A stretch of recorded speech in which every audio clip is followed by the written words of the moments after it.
Yuli selalu menjadi jantung komunitasnya, seorang pustakawan pensiunan yang rumahnya dulu penuh dengan tawa, debat klub buku, dan kehangatan kunjungan keluarga. Namun suatu hari, ia menyadari sesuatu yang mengganggu. Telepon jarang berdering. Undangan semakin berkurang. Sunyi di rumahnya terasa lebih lama dari sebelumnya. Awalnya, ia menyalahkan orang lain. Mungkin mereka hanya sibuk. Tapi di lubuk hati, sebuah pertanyaan menggerogoti. Apakah ia telah berubah tanpa ia sadari?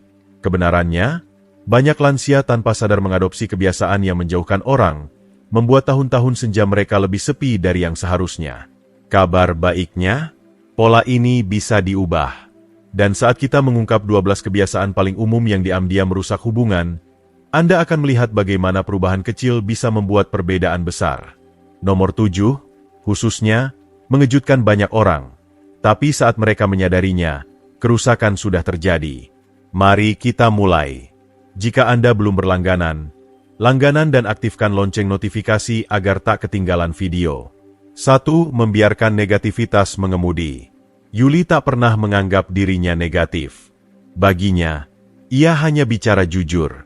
Tapi seiring tahun berlalu, kata-katanya makin tajam, nadanya lebih getir. Setiap pagi, ia menyambut hari dengan keluh kesah soal lututnya yang nyeri. Menonton berita memenuhinya dengan frustrasi, berujung pada omelan tentang betapa buruknya zaman sekarang. Obrolan dengan cucunya sering disertai desahan kecewa. Dulu, orang punya hormat. Ia pikir ia hanya berbagi pikiran, tapi lama-lama, sesuatu berubah. Teman mulai mempersingkat obrolan.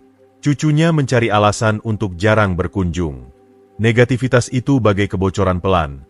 Diam-diam menguras sukacita dari setiap percakapan. Studi membuktikan efek ini. Penelitian dari Asosiasi Psikologi Amerika menemukan bahwa negativitas kronis meningkatkan hormon stres, memengaruhi tak hanya yang melampiaskan tapi juga orang di sekitarnya. Meski penuaan datang dengan frustrasi, keluhan terus-menerus membangun tembok tak terlihat. Solusinya? Alihkan fokus. Mulai kecil. Sebutkan secangkir kopi enak atau angin sepau-sepau. Jika perlu curhat, singkat saja. Yuli mengubah ini dengan bertanya pada tetangganya tentang kebunnya, bukan mengkhawatirkan cuaca. Hasilnya, koneksi nyata dan gembira. 2. Membiarkan penampilan tenggelam dalam bayang. Yuli dulu dikenal dengan gayanya. Ia suka memakai blus cerah, menyemprotkan parfum lavender, dan memastikan rambutnya tertata rapi. Ia tak berdandan untuk orang lain. Ia melakukannya karena itu membuatnya nyaman. Tapi seiring waktu, ia berhenti berusaha. Riasan berdebu di laci. Celana olahraga nyaman tapi tak berbentuk jadi seragam hariannya. Siapa yang peduli? Katanya pada diri sendiri. Hari-hari berlalu, dan tanpa sadar, berminggu-minggu ia tak bercermin. Lalu ia sadar, orang memperlakukannya berbeda. Orang asing tak lagi tersenyum. Teman ragu mengajaknya keluar. Melihat foto lama, ia hampir tak mengenali dirinya. Kemana perginya wanita percaya diri dan berseri itu? Ini bukan soal kesombongan, ini soal harga diri. Psikolog menekankan bahwa perawatan diri kecil mencerminkan nilai diri. Studi 2020 di psikologi dan penuaan menemukan bahwa lansia yang menjaga penampilan punya kepercayaan diri dan keterlibatan sosial lebih tinggi. Yuli mulai kecil, blus biru favoritnya dan sedikit lipstik. Di toko, kasir tersenyum dan berkata, "Ibu cantik hari ini." Dan tiba-tiba, sesuatu di dalamnya bersinar lagi. 3. Berpijak keras pada masa lalu. Yuli punya cara sendiri. Ia lebih suka telepon daripada pesan, buku kertas daripada layar, dan obrolan tatap muka daripada video. Ketika anaknya menyarankan aplikasi pesan, ia menolak. Kalau mereka mau bicara, telepon saja, tegasnya. Tapi lama-lama, telepon makin jarang. Sementara itu, grup keluarga ramai dengan canda, foto, dan rencana yang tak ia ketahui. Ia ketinggalan ulang tahun, lelucon, dan momen kecil yang berarti. Pelan-pelan, ia sadar penolakannya untuk beradaptasi menjauhkannya dari orang yang dicintainya. Perubahan bisa terasa berat, teknologi baru, kebiasaan bergeser, dunia yang tak berhenti berputar. Tapi penelitian mendukung. Laporan 2022 dari Institut Nasional Penuaan menemukan bahwa kemampuan beradaptasi menjaga lansia tetap tajam mental dan terhubung sosial. Mereka yang menolak perubahan berisiko terisolasi, seperti kapal berlabuh saat yang lain berlayar. Solusinya, mulai kecil. Daripada bilang, tak mau. Coba, aku coba. Yuli membiarkan cucunya mengajari mengirim pesan. Seminggu kemudian, foto senyum konyol cicitnya muncul di ponselnya. Ia tertawa, membalas, dan merasa jembatan terhubung kembali. 4 berpegang pada kekacauan seperti tali penyelamat. Rumah Yuli penuh kenangan.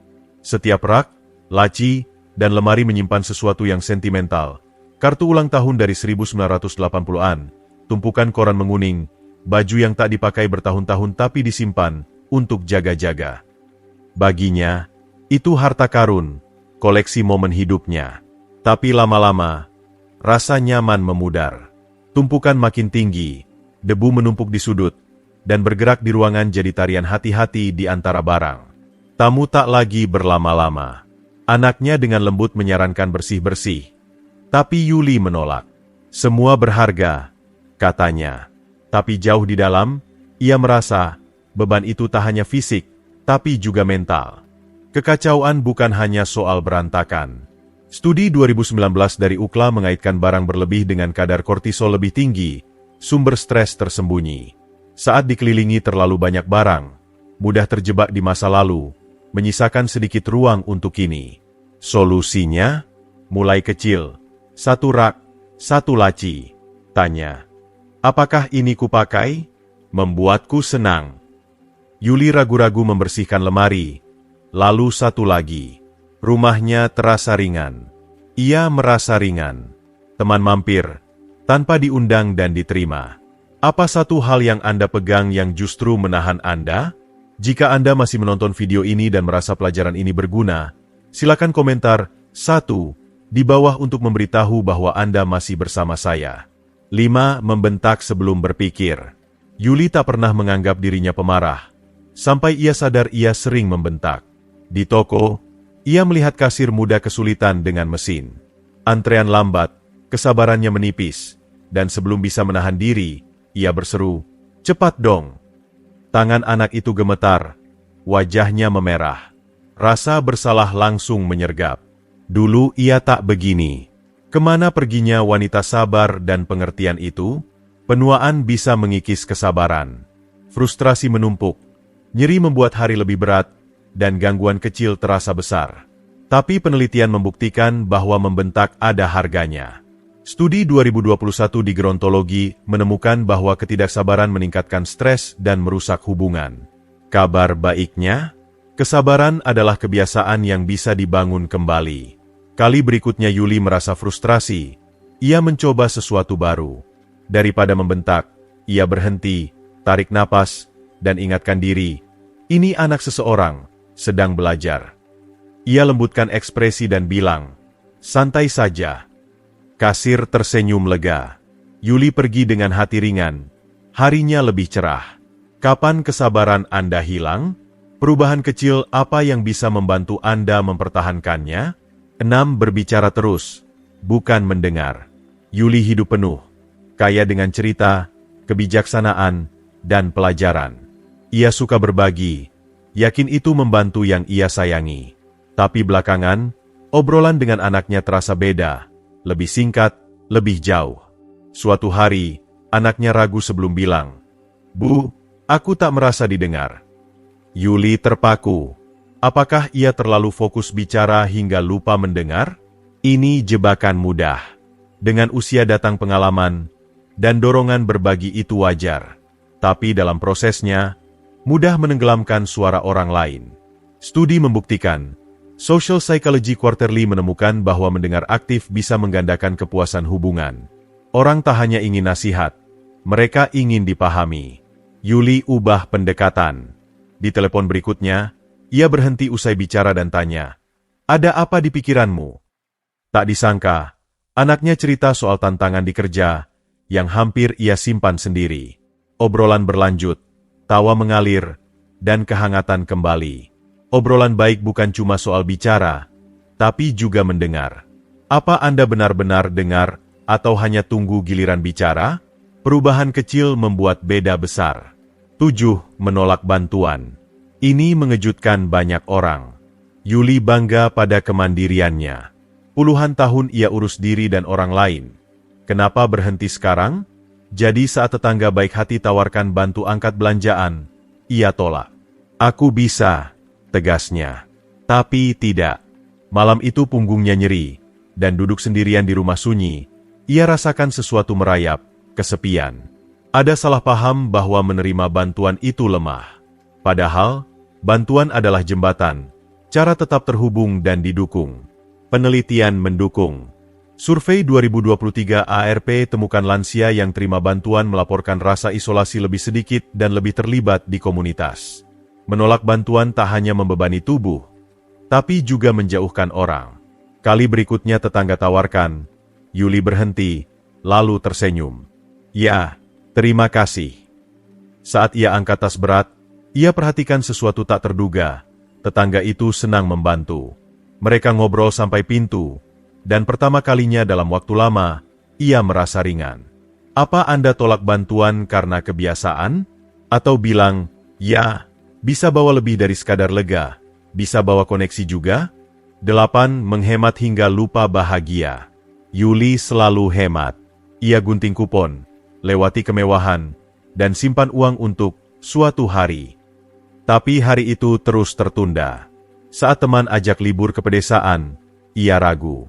Terlalu mahal, pikirnya. Tapi kemudian, duduk sendirian dengan tabungan tak tersentuh. Sebuah pertanyaan mengusik. Kapan terakhir ia merasa hidup? Penelitian setuju dengan dugaannya.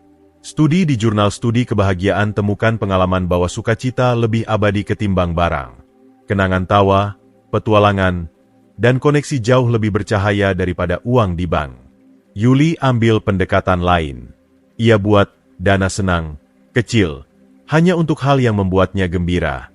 Makan di kafe favorit, buku baru, dan ya, libur pedesaan. Ia akhirnya bilang ya, dan saat berjalan di Bukit Hijau, berbagi cerita dan tawa dengan teman, ia sadar, inilah alasan ia menabung. Uang adalah alat, bukan sangkar. Apa satu sukacita yang Anda tunda untuk suatu hari? Mungkin saatnya bilang ya. 9. Meremehkan yang muda. Yuli sayang pada cucunya, Eko, tapi kadang ia tak paham.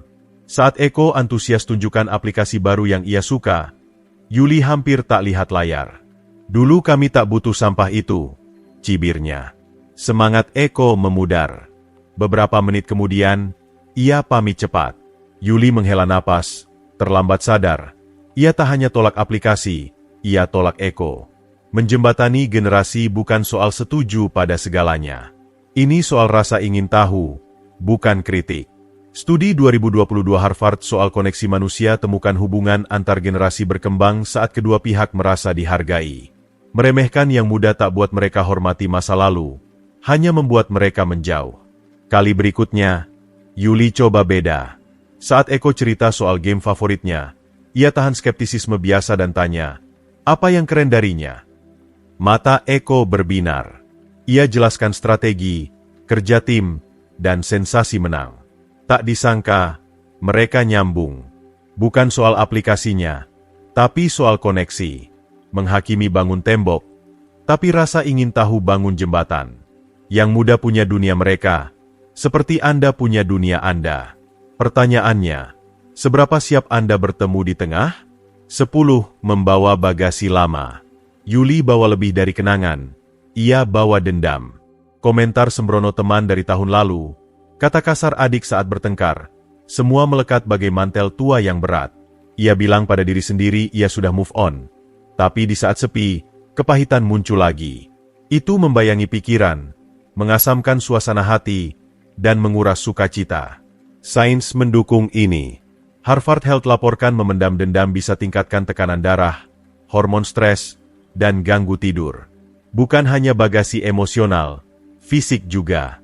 Memaafkan bukan soal membenarkan luka, tapi membebaskan diri darinya. Suatu malam, Yuli coba sesuatu baru. Ia tulis dendam yang tersisa, kata yang ingin ia hapus. Lalu ia robek kertas itu dan buang. Tampak kecil, tapi malam itu, ia tidur lebih nyenyak dari berminggu-minggu. Masa lalu tak lagi kuasai ia karena ia pilih lepaskan. Beban lama apa yang masih Anda bawa? Bayangkan betapa ringannya tanpa itu. Mungkin hari ini saatnya meletakkannya dan melangkah maju, tanpa beban. Jika Anda masih menonton video ini dan merasa pelajaran ini berguna, silakan komentar 2 di bawah untuk memberitahu bahwa Anda masih bersama saya. 11. Abaikan bisikan tubuh. Yuli selalu tangguh. Jadi saat ia pusing bangun dari ranjang, ia acuh saja. Hanya usia, katanya pada diri sendiri. Alasan sama tutupi lututnya yang nyeri, lelahnya yang sering, dan saat ia kadang kehilangan keseimbangan. Lalu suatu hari, pusing jadi bencana. Ia jatuh keras, mendarat di rumah sakit dengan pergelangan tangan patah.